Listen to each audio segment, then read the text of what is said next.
لا الہ الا اللہ پڑھ لا الہ الا اللہ۔ دوبارہ عمرہ کرنا ہو تو مسجد عائشہ سے جیرانہ سے، لیکن طواف زیادہ کرو تو افضل ہے۔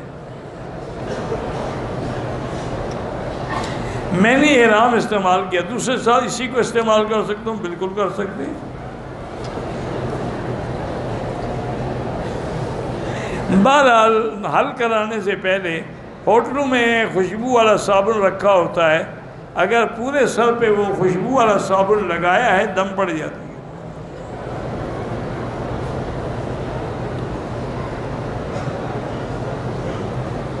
پتہ نہیں، مجھے نہیں پتہ ہے کہ بدر میں کوئی بیر رہا ہے، میرے علم میں نہیں ہے۔ جادو کے توڑ کے لیے سورۃ البقرہ پڑھیں۔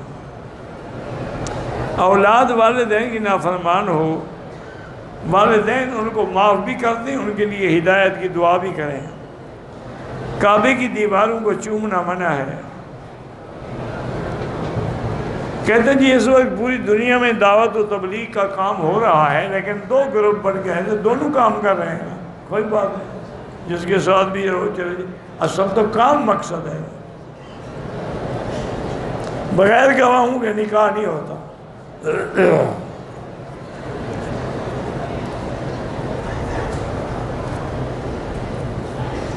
تہجد کے لیے سونا ضروری نہیں ہے، عشاء کے بعد جو بھی نفل پڑھو گے وہ تہجد ہے۔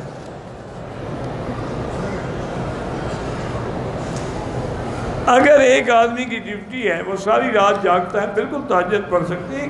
یہ کہاں لکھا ہوا ہے کہ تہجد کے لیے سونا ضروری ہے؟